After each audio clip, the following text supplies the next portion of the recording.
Welcome to Dancing Through It with your host, Leslie Cooney, the podcast where we share honest conversations about passion, perseverance, and the power of movement. My guest today is Katie Chartrand.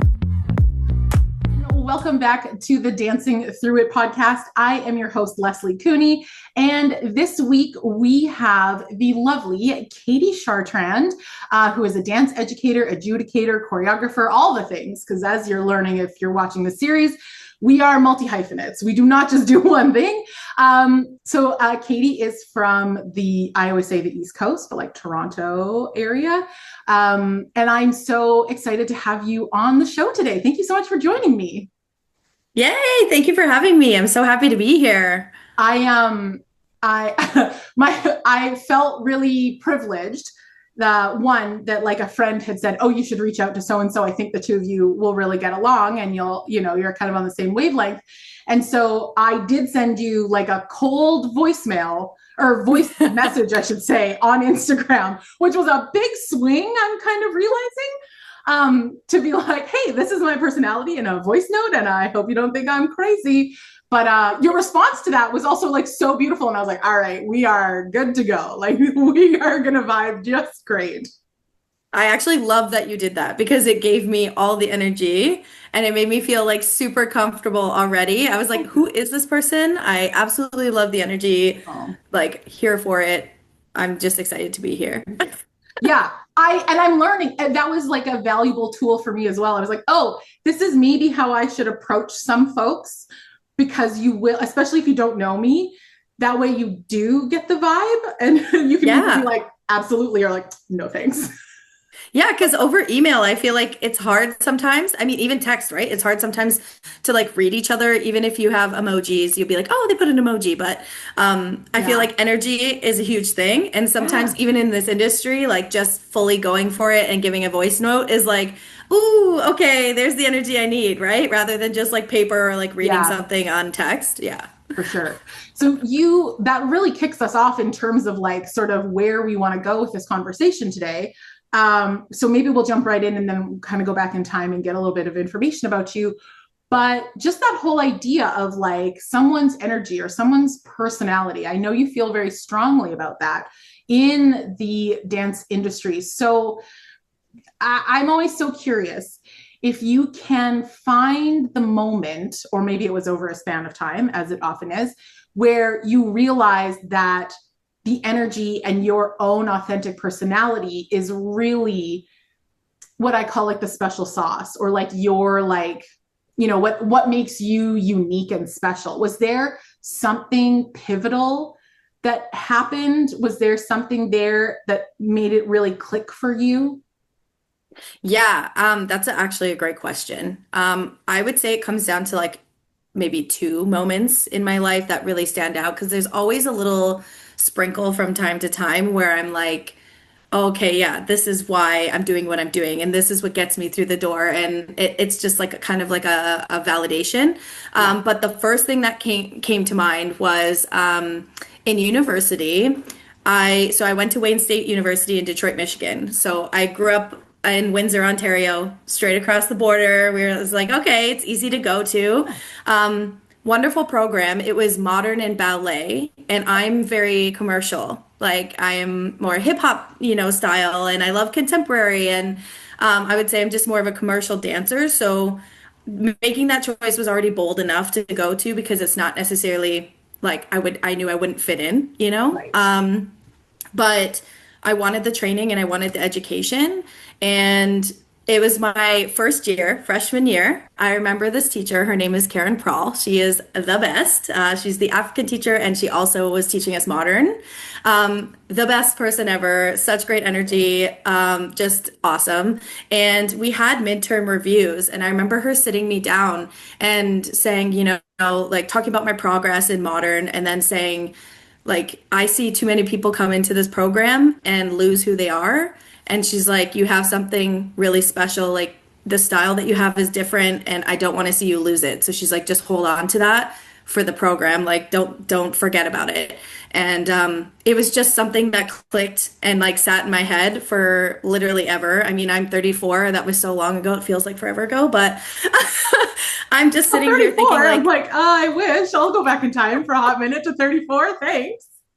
oh man, I know. I still feel like, like I'm in that in between where I feel like, oh, I'm old and I'm also Oh, it young at the same never, I don't time. know that it goes away. There's just a bad mood. No, So sorry. just gonna stay in that forever. Yeah. But yeah, no, she was the person who like was in my head for the next 4 years because university was tough. It was, I mean, in general, a lot of people have hard time adjusting. I had, great friend group. I loved all my professors. It was just, I didn't fit into the program, and it was just a fight to like maintain myself though for those 4 years. Man, I, Yeah. Katie, this is making me this. Okay. Yes. And I also really relate to that because I also went to post-secondary training, which was modern and ballet. And I'd never done any modern before. And I was a real jazzerina. Like jazz was my thing. Ooh, Like give me the Fosse forever. And like I felt yes. like that got like, I say this with love now, like beaten out of me. Like it was Yep. really like seen as a hindrance A, to my a learning fault. Yeah. yeah, at university, as opposed to like how could you keep this part of you and then infuse it into modern. So that's so, oh, it's so inspiring to know that there are post-secondary teachers out there that are encouraging people to keep their uniqueness and to have that one. This feels like a theme I'm hearing with the chats that I'm having with folks, is like really the power of one educator or the power of one sort of like authority figure Yep. can make such a huge impact on a person. I won't even say a young person, because even today I'm like, if I've got one person believing in me, I'm like golden. Yeah. Man, Yeah. that's amazing. So yeah, so you've got 4 years of modern and ballet primarily, which is like a real left turn from like commercial world, especially hip hop, like at least jazz. Like I took a lot of ballet, like I was fine. Yeah. Ooh, that is what, sorry. I'm just really processing it, that I'm like, that's so wild. It's And pretty wild, also, actually. Yeah. and also really brave. Can I ask what what drew you to that program if you did have such a commercial like training? What was it about that you ended up there? That's a great question too. Honestly, I think from a younger age, like I knew I always wanted to pursue dance. Yeah. Question was like what in dance, right? So Yeah. as a dancer, I had a very like different path, I guess, compared to others. Like never competed, so I didn't actually join the competition world until later, and that was as an adjudicator, which is actually wild and is like full circle for me. But I just like my parents didn't know I wanted to be serious about it, so the training when I was younger wasn't exactly like serious. And then by the time I got to that point where I was like, oh, I want to actually try out for the competition team, I had to like really step up. And then once I got to that place, I just wasn't what they were looking for. And I was 16 at the time, and that was actually the first time I had to sit in the like in a room with them and ask them face to face, like, what was I missing? If I came and did this audition and Oh, you didn't know who I was, you still wouldn't take me. Like I sat them on like on that edge and was like, I need you to tell me this to my face. And my mom and my dad encouraged me to do that as at a young age. And I think that has a lot to do with it, just the support from them. But my parents were always like, "Hey, we know you love this, but if you're gonna do it as a career, we want to see you have a backing." So they said education was important. So I looked up the programs. It was Ryerson or it was Wayne State. And at the okay. time, 18-year-old Katie was like, "I'm not ready to fly away yet, just yet." So like Detroit was actually closer to my home than Toronto, which is wild. Yeah. You know, So, geography, it's not my strength, but right across the border. yeah. Um, And like they would come over to our, like I went to an arts high school in Windsor, and they would come over and recruit in Canada and be like, hey, we want the Canadians in our program. And they said they would give us pricing that's like the same as an American rather Oh, than that's nice. international. Because that international So pricing is like no joke. I know I would be like, nope, can't do it. But that's essentially how I landed there because my parents were very adamant on like, hey, get an education, do what you want, follow your passion, but make sure you have something to fall back on. Ah, So that was the program I chose. And I'm always about education. Like I love learning it and I've always known I wanted to teach. So I thought, hey, okay, I could do some dance education on top of getting training, had a lot of options. And that's kind of how I landed in that program.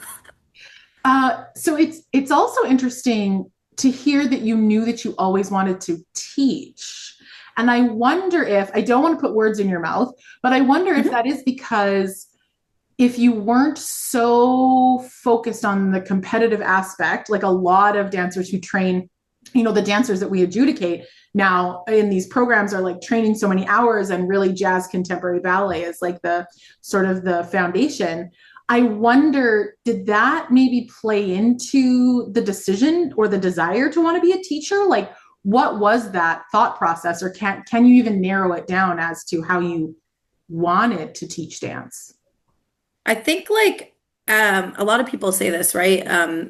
Across all industries, I feel like, but you go through so many classes or you train so many hours and you realize what teachers really make an impact and what clicks and what you wouldn't do as a teacher.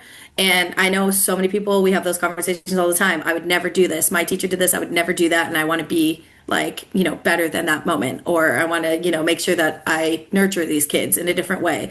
And I feel like that played into it a little bit from my experiences when I was training.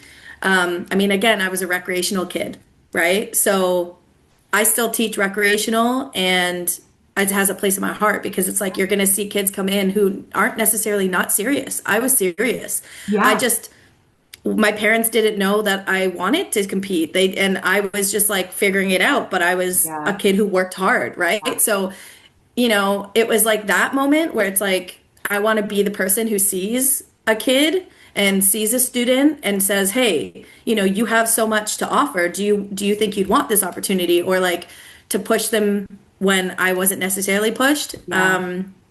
And I got to experiment with choreography in high school. So that opened the door too. Like my teacher there let us kind of creatively explore. And I was like, ooh, I love this. And so that kind of played into the, hey, cool, that would be a dream of mine, Yeah, you yeah. know? So that's kind of how it kind of played out, I think. Yeah. That makes my heart so happy. And I think something I want to like bring folks attention to is that just because a student is in a recreational program, it doesn't mean that they're not serious, or doesn't mean that they don't want to be there, or they don't want to learn, or they don't want growth. And I think there's, even for myself, I think I have to check myself a little bit in that we can often view those recreational classes like that very easily, where you're like, whatever, like I'll get whatever out of these kids that I can.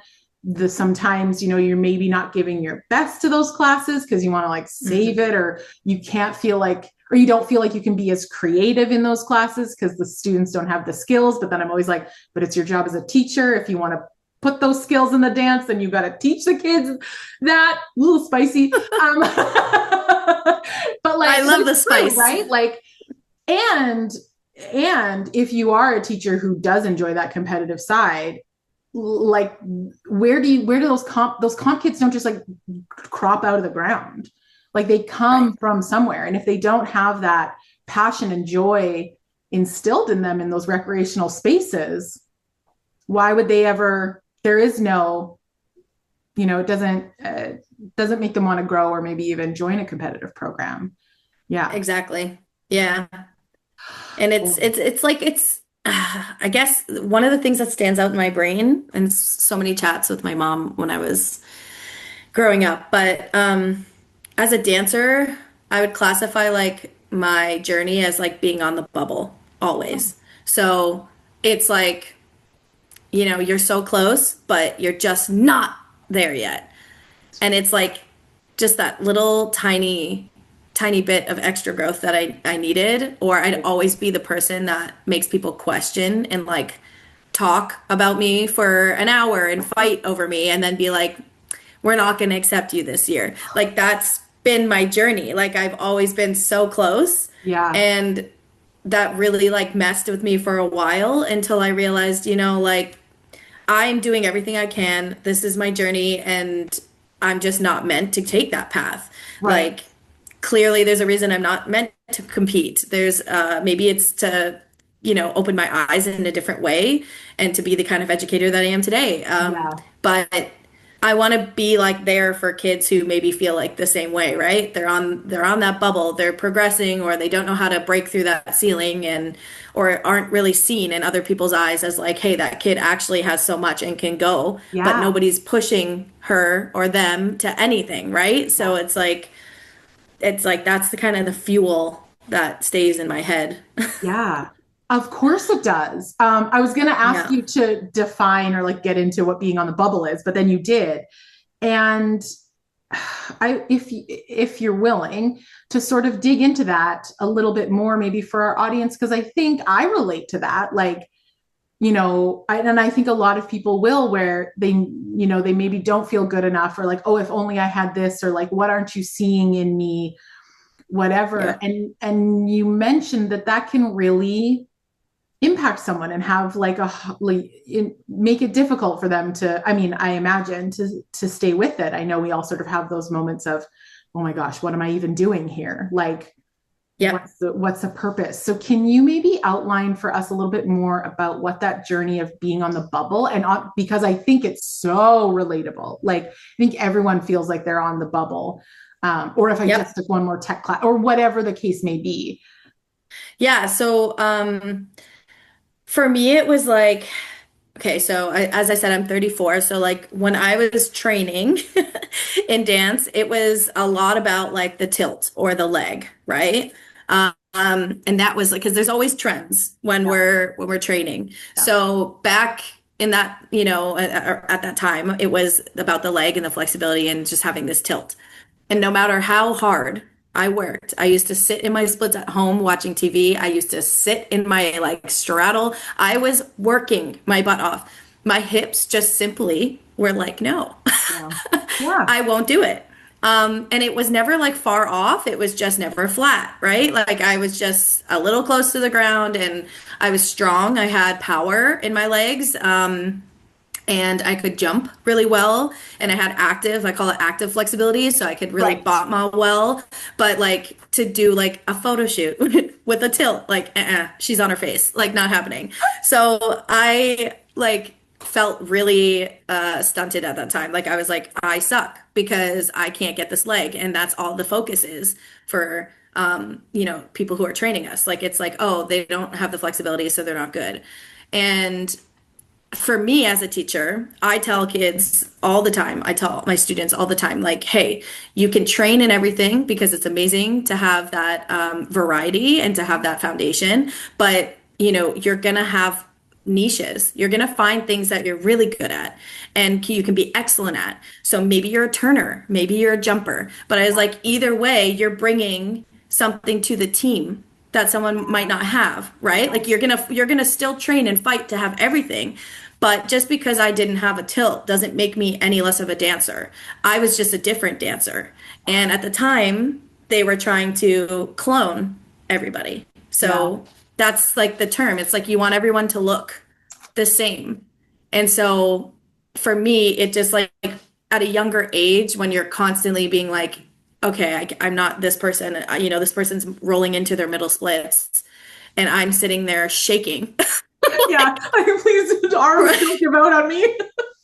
trying so hard. And Yeah. like, like my booty's shaking a little, and you're just like, okay, hip's gonna cramp, and you're just working so hard and you're not getting to that point. Yeah. You start to hate your body. And then it's like all this anger comes into your body, and you're like, I don't like myself because my body's not doing what I need it to do in order for me to be successful in dance. Yeah. That just goes into a circle of like body shaming, which I know a lot of people in dance feel, and plays into your worth. And then that worth Then you take that into the relationships you build outside. You take that into interviews that you walk into, like full circle. So I did have one teacher, and it wasn't until I was 21 years old, Yep. that her name is Kathy King. Love her to death, still a close friend of mine. And she literally told me, like, I love your style. I think you're awesome. She accepted me for who I was, and I had a place in her company. And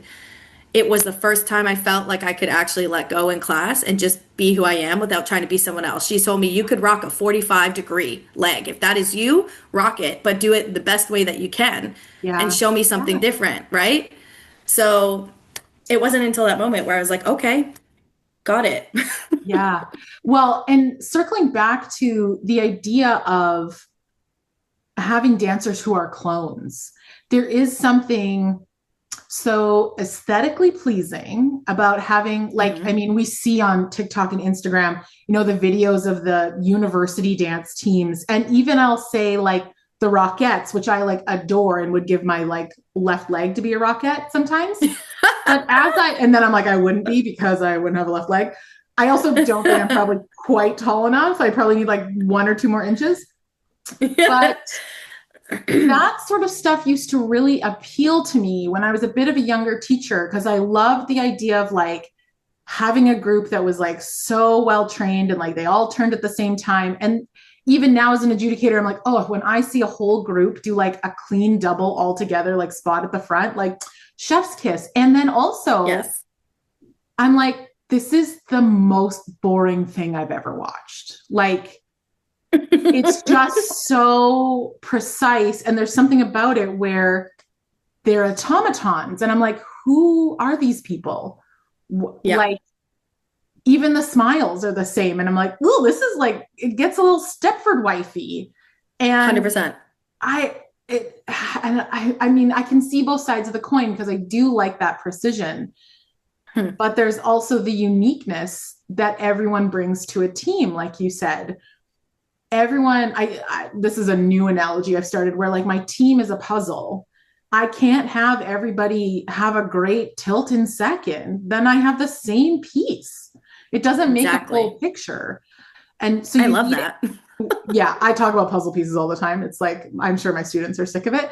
But it's true because you need all the different pieces in order to create the full picture. If we've all got people who can only do one thing, it's great. You can do that one thing. It's going to look incredible. Right. And that's it. So it's really, like I say, it's really inspiring to hear these figures in your life who like spoke truth about you and also like truth about the industry of, if you've only got a 45, like give me that, but it better be the best 45 like tilt you've ever done, which I also agree with, because there's something about how someone presents something or how they attack it or the energy that they bring to it on stage that makes it okay, more than okay. Like I like it. I like to see it when I see that person's personality come through, and maybe it's not the quote unquote technical standard that we would expect. Exactly. Would you say that that's like now, because I know you're an adjudicator as well. So is that something that is in the back of your mind when you're watching these dancers, especially soloists? Yes. I like to say that like the reason why I got into adjudicating was to fight for those underdogs. It's the story of my life. It's like Rudy, that's literally me. Yeah, it's definitely like something I feel I'm on the panel for. Like that, I'm there to shake things up. I'm there to not stay in the traditional side of things. I love artistry. I love seeing people take risks. I would much rather see a soloist go out there and bare their soul and be very different and very cool and never show me a leg at all. Yeah. And, comparatively to like someone who was beautiful technically, but just going through the motions, and maybe they do feel a little, but they're not hitting you in a real place. Yeah. It's like something about like life isn't perfect. Yeah. Life is never perfect. So why are we trying to make dancers perfect? Yeah. Like be messy in your own way. Like show me what you want, right? Like and who you are. Be messy So in your own way. I was like, a tattoo? I'm going to just put that on my arm like forever. Be messy in your own way. I love that. It's yeah, I look for true. that. Yeah. Yeah, because that was me. And that's again, we all see ourselves in people, right? And it's like those underdogs always end up falling through the cracks. And sometimes it's just gonna take that one person, like we just talked about, to say, "Hey, I believe in you." Yeah. And I've had instances with dancers where they've come up to me and said like, "Thank you so much. You don't know how much I needed this," or from a special award or talking to them directly. And I love special awards because I love that I could pick something and look in their face and be like, "You Yeah. are fantastic, Yeah. and this is why." Yeah. But yeah, I think that's why I was placed into the adjudicating realm. I think that's like what my purpose is, and I care a lot. Like I try to give 120% of myself every time I'm at the competitions, and I'm always trying to lift those kids up.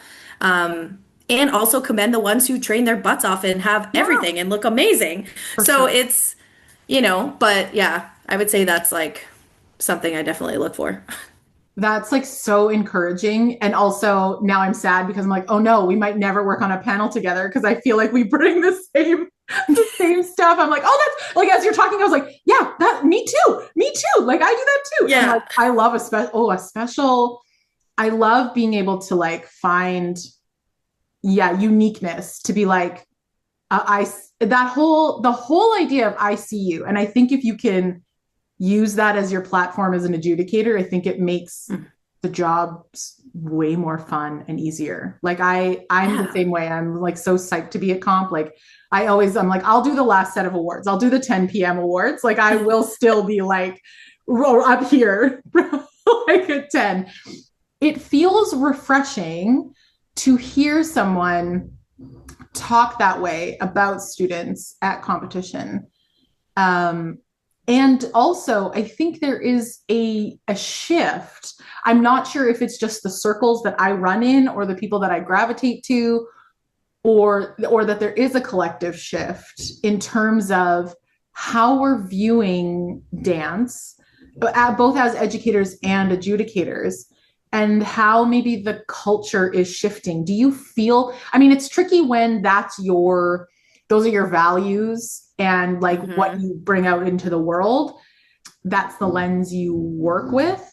But do you feel that shift collectively as a community? Like I'm not too sure in terms of like geographically, because that can also sort of That's play fair. into it as well. And I don't have a lot of experience in terms of like the Toronto and sort of like Eastern area. Yeah.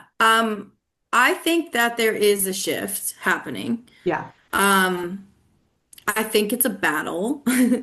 between old school and new school, right? Okay. So it's like, different than when we were growing up and the dance community was like, okay, this is what you do. This is the right way to do things, Right. right? Right. And there wasn't a lot of autonomy in class. It was like for me, okay, my leg's not going there, but that's okay. Like that's it. Like, that's the right or the wrong. It doesn't get there, it doesn't get there. But, there was never like a, hey, you can go up and like still show a line and come down slow and melt it in a different way where it looks cool, right? Rather than Right. just, hey, it's this or no way at all. Or yeah. Yeah. So I feel like the traditional values of like I call it like cookie cutter, and I hate to say that, but it's Mhm. like 5, 6, 7, 8. These are the things we're doing. Picture, picture, picture, picture, right? And then Yeah. the other side of the fence where it's like, how are we filling that space between those pictures, Yeah. Yeah. right? And so I think there's a lot of people who sit on the panels who like love to see artistry and love to see different and think it's really cool and reward it. And then there's been a couple of times where I've been on a panel where we don't see eye to eye. And it's like, more traditional and we're not, falling in love with the same dancers, but that's why there are three judges. Yes. That's, Yeah. we're there for our different opinions. So Yeah. I think we're like split down the middle, but I do feel the shift. And I Yeah, think it's a little more accepting nowadays, which is exciting to see. for sure. There is the part of me that feels like, ooh, spicy. There is a part of me that feels like because I do look for art. I mean, obviously we're all looking for technique. We've all trained in that. We know what we're looking for in terms of that. But I worry that sometimes other folks on panels or even just in the general community, I don't want to say look down, but they have a certain opinion of educators or adjudicators who are looking for or looking to champion underdogs, and not even underdogs, but like finding something special about that, that soloist in the 16-year-old lyrical category where there's like 20, you know what I mean? Yes. And my worry is that there's still this idea of looking down, or like that's not good enough in terms of being like a caring, joyful, loving, supportive, encouraging educator and adjudicator. Like, especially as you're saying that it does kind of feel split, and we are still seeing folks on panels who kind of have those more old school sort of tendencies. Do you have any? Yeah. I was like, oh, that's a spicy hot take that I was just sort of like, I love working give me the through in my spice. brain, because it's true. I worry that folks are going to be like, oh, Leslie, she's like the rah judge, or she's like, she's the make everybody feel good judge. And I'm like, oh, I can be a hard ass if you want, but that's not like fun to me. And I also know there are kids who are going home who won't have fun if that's like the person that I show up as. Right. That's kind of what we're doing here, I feel, yeah, and you're hitting the nail right on the head there. I feel like just because we are bubbly and supportive and friendly does not mean that we don't know how to set boundaries or how to push kids or how to get them where we need them to be in another way. So at the end of the day, my good friend JT Shremick always says it's children's dance. Right. At the end of the day, we are watching children's dance. Keyword children. They are still children. So you need to sit back and reflect. And I do that every time I judge. What are my comments saying to these kids? Am I giving them enough? Am I, supporting and giving them critiques that are going to help them in the studio because I care, rather than just sitting there and commenting on like something that is already like amazing, How do I find something like, hey, okay, in order to get this a little bit more textured, do this. But like, I just feel like, I feel like people often mistaken like the friendly people and the ones who come out with like the bubbly personalities as pushovers. And it's like, okay, test me, see where I'll go with that. Yeah. Like we know how to bring the spice every single week. You're going to find out real fast. It's not going to happen. Yeah. And it's like, I strongly believe that no matter how successful you are, how much is on your resume, how many amazing people in the industry you've worked with, there is no room for people who feel like they're better than others.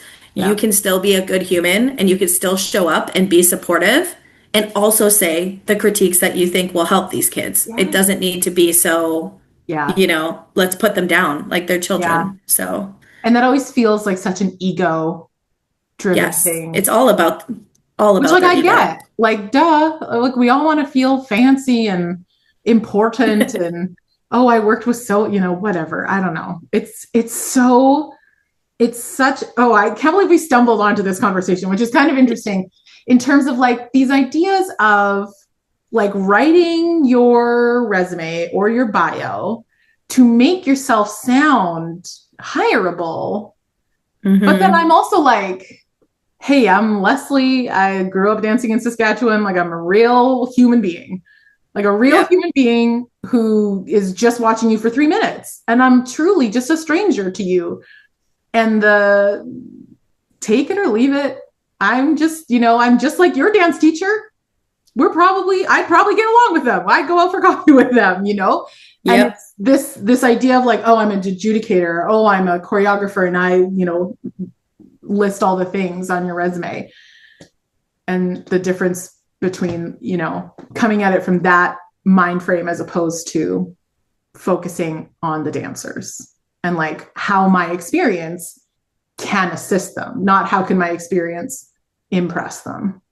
Yes. Oh, love that line. I Me too. love I'm that gonna have to like line. go back and like Write that. look into that. But it's true, right? Like, I mean, it's nice to be impressive, but also it like I remember when I was competing, like really hanging a lot of my self-worth on what that adjudicator thought about my dance or my group. And especially even in groups, like, which is even dumber because I'm like, I'm one of 8 or whatever, you know? And so I think that's something that I'm also mindful of is like, oh, the way I viewed adjudicators as like these like holier than thou, you know, scary people. And I'm like, oh no. And now I'm one of those. I'm not scary, I don't think.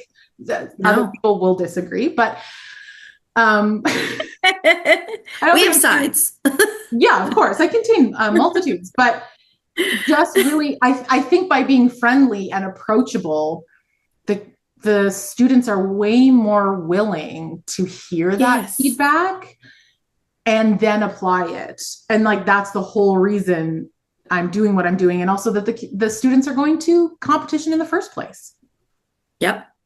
Honestly, this comes into like what just popped into my head was like, when did the word approachable become like negative? Because I have heard it used in 2 different ways. Like I even outside of dance, like, you know, I've heard like friends or people in passing be like, oh, like I'm not approachable, I'm intimidating, but like people view that as like, you know, sexy or like whatever. But then, and then it's like, I never want to be approachable. And it's like, well, what's wrong with being approachable? And then I had somebody at like a club one time, this guy come up to me and be like, hey, do you want to dance? I love this song. And I was like, I absolutely would love to dance. And we went and we danced. And like, you know, he was like, you just seem so nice and like approachable. And I just wanted to come up and like hang out and like, you know, and it was a compliment. And I'm like, thank you. I'm glad that my energy was open enough for you to come over and like share a dance and just have fun and like see you later. Right. Yeah. So it's like, for me, that full circle is what gets me my jobs. Yeah. That is what gets me my jobs. Being open, being approachable, letting these kids feel like they can, you know, attempt and fail and succeed all in one class and, you know, and to come talk to me like I am a human, break that wall. Totally. There's so many talented people in this industry. Yes, I'm talented, you're talented, and so are so many other people. So what gets you through the door isn't always just your resume. It's, do I want to work with this person? Can this person work with others? Like, you know, do I want to hang with this person and be on a project for in the theater with this person for weeks on end in this creation process? Or are they going to be like complaining every day? Right. Yeah. Yeah. Are you also a human who like people will ask you for directions and or they'll sit all the time on a bus? Yeah. All the time. Yeah.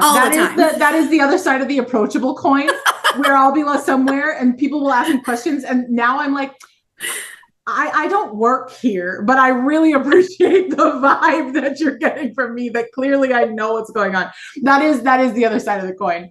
Okay. Good. It is. It's not just me. Great. But that's hilarious. It's true, right? Like, and only folks who kind of have that approachability, or I guess it's maybe I've never really thought about this before, but it's a bit of an openness to just be like, here, I want to go like this, like my heart center, like here I am. Like, yep. You don't have to be scared to ask me a question. That's right. Yes. And as you were talking, I am full of like really this is like the one-liner episode, I feel. Approachability has the opportunity to create community. Yes. If you're not approachable, I know, right? I was like, don't let this fall out of my brain, like while I'm listening, because if you're not approachable, 1, people feel it. 2, they're not going to connect with you. And then they're going to go somewhere else potentially where there's other industry folks, and someone will say, oh, do you know so-and-so? And you'll be like, I kind of like, I see them, but like, I've never really talked to them, or they seem standoffish. And like, even if that person isn't like that, even if that's not their personality, that can quickly become just the chatter, Yep. and then not to say a reputation, but a little bit Almost. Yeah, a little bit. until you prove it wrong, which you totally Right. can. But yeah, I think if we want to build community, being approachable is really important. Yes, it is. I agree. I mean, if you want community, if you don't, then just Just stay in your bubble over in the corner, and shooting daggers. sometimes you're like, I have to stay in my bubble today. Like, it's not a good idea to leave the bubble. That's fair. That's which fair. is also fine. So empowering to hear someone talk about real adjudication and just the realness, the real people-ness. That's a horrible grammar, but it's refreshing. I like it. And encouraging, I think, too, for like parents and educators, and I know studio owners for sure, because that's what they're looking for, is that feedback and that genuine. You can hear it on the tapes, like when someone's got a genuine critique for you, and it's encouraging, so much more encouraging and easier to swallow. Yes, for sure. I agree. We're moving into the quote unquote lightning round, which is maybe my favorite part. None of these are going to be fast, I don't think, but they never are. But they're also just like juicy questions that I want to know about people, because I'm kind of, they're questions that I think I would like to be asked, if I'm being honest. So love that. We know that dance educators might have a slight problem with caffeine. That might be the understatement of the year. So what is your go-to coffee order? Okay, are you ready? You might fall off your chair. We're going to write it down. Okay. So I don't drink coffee. You're not the only one. There's a hand. I think it's also Aaliyah. Aaliyah Rumper also is not a caffeine human, and Tamara drinks decaf. So you're not alone. You're not the lone one. Oh, I was just going to say, are you a tea drinker? Is there a smoothie? Is there's something else? Tell us about it. I am a old school, just like orange pico girl. I love an orange pico tea. Always walk into class with one. It's like comforting. And I don't think it's actually about the caffeine. It's more about the comfort, if that makes sense. 100%. 100%. I think I just have the energy that I already need. Yeah. But there are some days where I wish I drank coffee because I needed it. But that's my go-to, like orange pico or a matcha. I do love a matcha. Yeah. But it's like cold. It's only in like hot weather that I drink matcha, like cold and iced matcha. Okay. Note to self, I'm gonna write that down. Is there a song that will always get you hyped up? Like if you're having a bad day and you need to turn it around, what song are you throwing on to flip the switch? That's a very good question. I'm just making a playlist for myself, really. Okay. So I'm a huge Blink-182 fan. Get out. Also, I feel like you're a little, not to like tell everyone how old I am, but you feel a little young for Blink-182? I was definitely in like elementary school, but I like was the biggest because fan. I'm like, that was marketed to me as a teenager. Yeah. Yeah, I'm obsessed. Like they're my favorite band. I listen to them when I'm sad, happy, angry, cleaning. Like that's the one. So I would say it's First Date by Blink-182 or Yes. or like all the small things. Yeah, that that's a good one. one. I just have to belt it to like just be like, okay. Oh yeah. A real scream sing in the car for sure to that song. First Date is very good. I haven't listened to that. Is that from Take Off Your Pants and Jacket? Yes. Yeah. I have that CD. Man, I'm just really, really aging myself right there. That's fine. I love it. Blink-182. Okay, that is so surprising. That's so fun. Oh, okay. I know that you are more in the hip hop commercial space, but if you're taking a ballet class, is there a particular bar exercise that you enjoy? Oh, you can also tell me a bar exercise you hate if you don't want to think about one you like. Ronde de Jamon Lair, hated that one.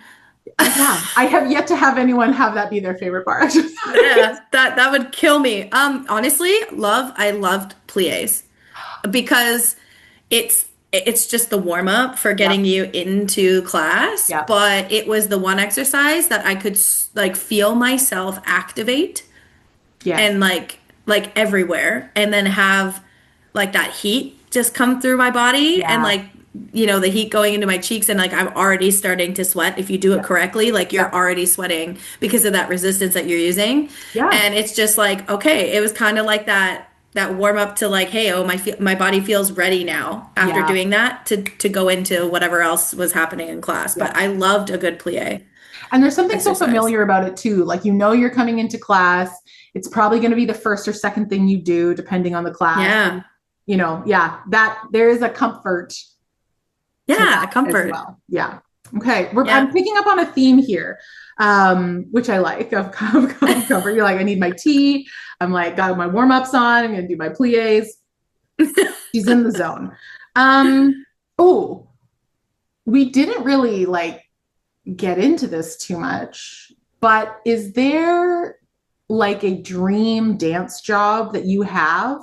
Like, and it can be delusional because Mm. I've talked about mine is 100% delusional, but it's still my dream dance job. Do you have one? Maybe you already achieved it.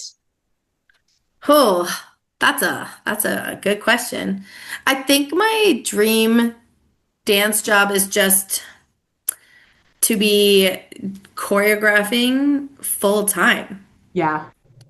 Like it's not something crazy big. It's being able to support myself on my own by literally doing the thing I love most, which is Yeah. choreography. Yeah. So with whether that's like I would love to work with professionals, I would love to set a show someday, which I have an idea for already. It's literally all locked in. I have the entire show in my head, but it's like just pulling the trigger and doing it. Yeah. And then like getting into film more. Like I did a couple music videos and Nice. I like as a choreographer and I loved doing it. It was just such a rush and I worked well with Yeah. the director. Yeah. It's just like so collaborative and like it's something I felt like I really, really enjoyed and haven't hit that side of things quite Right. yet. Yeah. I, It's I coming. dabbled. 34. Geez, you got time. Yeah, Oh, so yeah. I think that would be like the ultimate dream, but like Good. just doing it all full time, Yeah. like Yeah. which I'm already kind of doing, but it's sprinkled with different Of course. parts of the job, right? Yes. Parts of dance. Yeah. So, Yeah. Yeah. I feel like as soon as you can, like, I remember when I could get rid of my like other jobs and I was just teaching dance and like my administrative, all that. I was like, oh, that really felt like a check on the career checklist of like, so when you go home for Christmas and you're like, what do you do? You're like, I am a dance teacher, like full stop. Like there is yeah. something so nice about that. And also rare in this industry sometimes too, where you're wearing multiple hats. Yeah. Okay.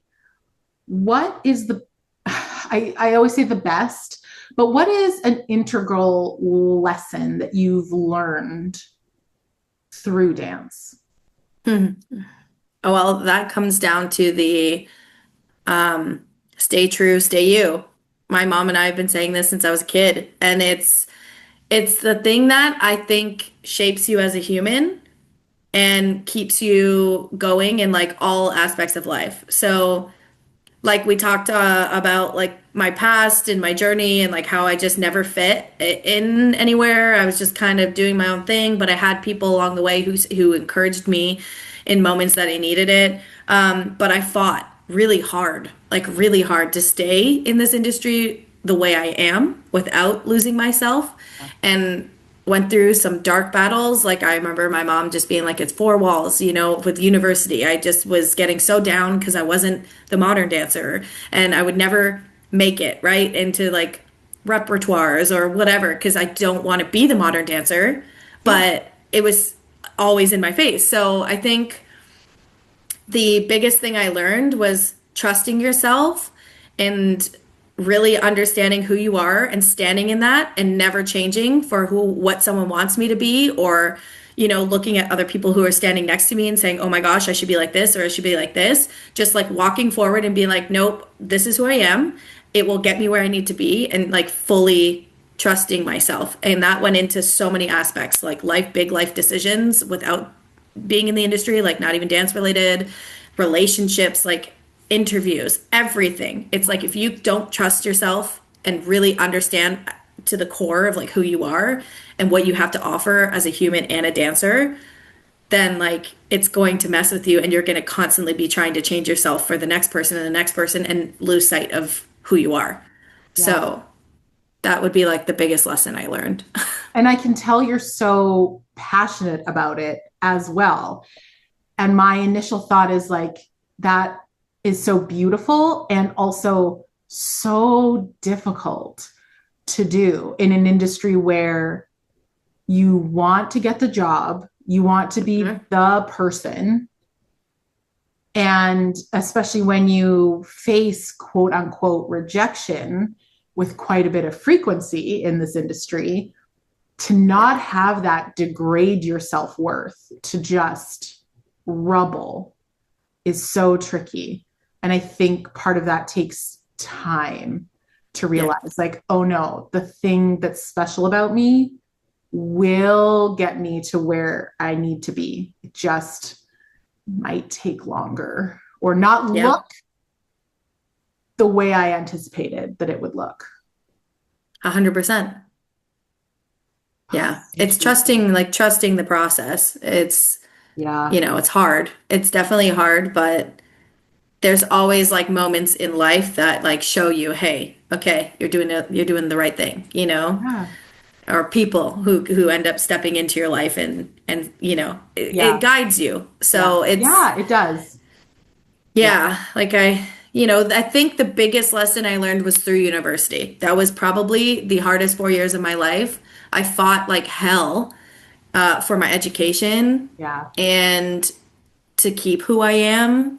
I even made a petition in my third year of university because they were like, you're a BS major and we're taking away the capstone, which is like your final project you get to do when you're in fourth year. You get to choreograph a 10-minute long dance and have it showcased at the capstone showcase.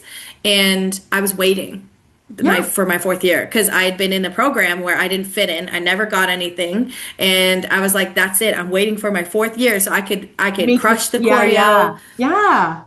And then third year they took it away and said we had to do a research project, and it literally broke my heart. And I remember walking out of the modern class, and I was going to meet my mom, and I got in the car and I was like in tears, just like raging. And she's like, well, okay, like, you have every right to be upset. But then she turns to me and she's like, what are you going to do about it? Yeah. And I still bring that up. I still bring that up to her today. And I'm like, that was the best parenting moment you've ever had, because I was like, all right. And I went and made a petition, and I got everyone in my department to sign it. And I went to them and I was like, here you go. I don't think you should change it for our year. Like, it should be people coming into the program, not people who are already in the program. Yeah. And then they voiced their concerns about like why they changed it. And I said, valid, but here are some ideas on how you can, weed out the people who won't necessarily be serious about the capstone. And here are like prerequisites and things like that others who really want this will take.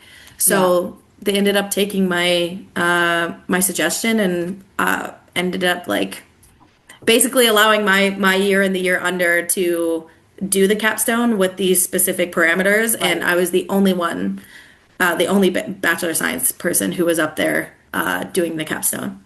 So it was like one of those little like moments. Yes. And then it really leaves a mark of like power and what one person can do when that's beautiful. And I really like what your mom said too, because I think that is so valuable. Like, yes, your feelings are valid and you should feel them. And then once that's over, what action are you going to take? And I think that's the missing piece of the puzzle that so many folks are just like, feel your feels. And I'm like, yeah, but then you have those feelings for a reason. What are they going to like propel you to do? Yeah.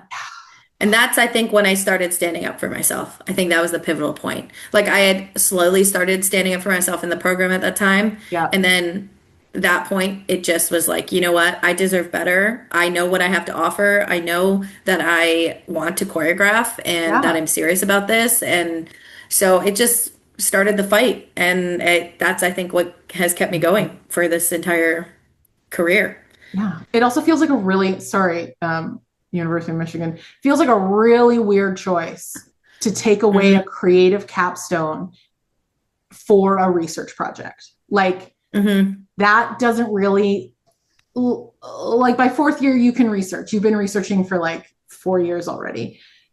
Can you take all the information that you've learned over the past 3.5 years and put it into a practical setting? Like that's the Right. purpose of a capstone. Yep. They were worried about the people in my program not being as serious and then it like essentially taking down the quality of the show and Oh, like oh, not oh, ooh. Oh, uh, that's a whole ball of wax. Because oh I was gonna yeah. say, who's to say that those people won't have a shitty like research project, but no one's gonna see it except the folks marking it. Whereas if it's a show, it's a reflection. Ooh, ooh, ooh. Okay. I'm I picking it up. know. I'm I picking it up. know. Down. Got it. Yeah. And it was really frustrating because the Yeah. bachelor science students and like BFA students were very separated. Um, Right. That makes and sense. I chose the Bachelor of Science because I wanted to double major. I wanted to do like dance education and I wanted that route. I knew at that point I didn't actually want to Yeah. perform. I just wanted to like choreograph. Right. But then a lot of opportunities started floating to the BFAs For sure. and BSs were like left out or it'd say only open to BFA students and this. And I just started like opening my mouth more and Yeah. more and more. Yeah. And, I was like, no, like I'm paying to be here as well. For And sure. yeah, so it was like a fight. Like I said, a fight to, know what you deserve and to stand like strong and who I am and be like, I know that I don't fit your program, but like this is, and I had a lot of respect from my professors by the end of it. Like Yeah. Yeah. they were like, you have a strong head on your shoulders and like we're really proud of you kind of thing. And like it ended in a good way. It Yeah. just was a lot at the time. So For sure. yeah, it's that's the thing. I think it's just being stubborn too. I was like, I'm not changing who I am. What are you talking about? I don't Yeah. want to be a modern dancer. I want to learn Yeah. modern. I don't want to be a modern dancer. Right.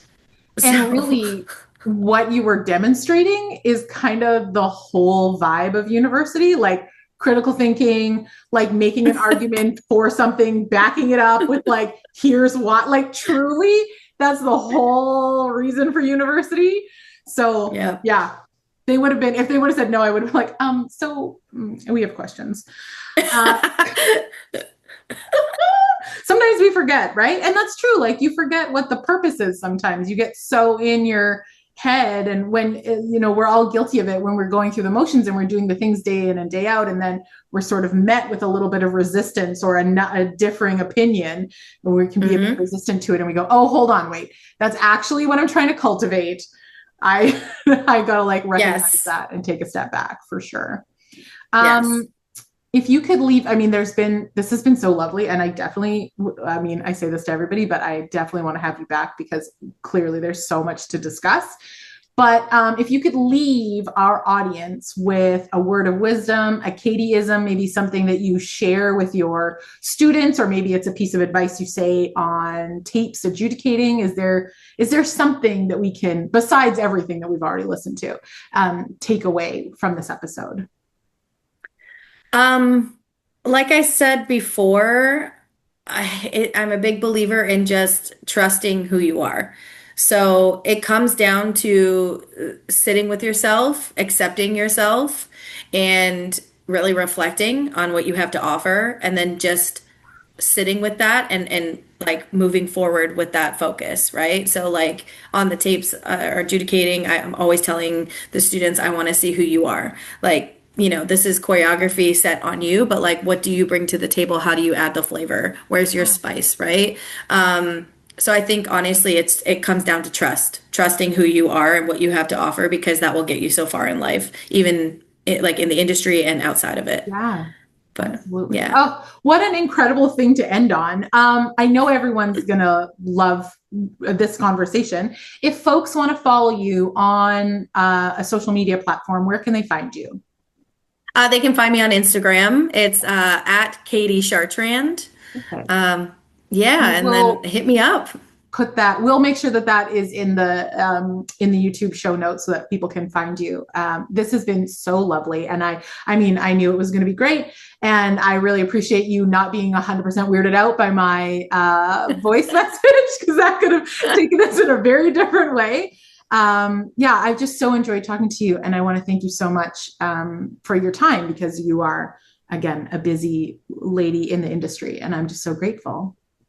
Well, thank you so much for having me. Like, this was such an awesome opportunity, and you were so easy to talk to. So I would love to come back. Thanks. Sounds great. And thank you for watching the Dancing Through It podcast. We will be back next week with an all new episode right here on YouTube. We'll see you then. Thanks for joining us for this episode of Dancing Through It. Connect with the Dancing Through It community over on Instagram and follow me at Leslie Cooney. Perfect. That was awesome. Yay. Okay, great. Feeling good? Yeah, that was like so easy. I didn't know what to expect. I've never done anything like this before. So it is really, it is easy. And I think folks who are in education or adjudicating have an easy time, because we're used to talking about our profession. So it's not hard. That made me realize, I'm like, oh yeah, this is fun. And I want to have folks have the opportunity to be the expert. Yeah, I love that. Honestly, it felt so easy. I feel like we could have talked for like 3 hours.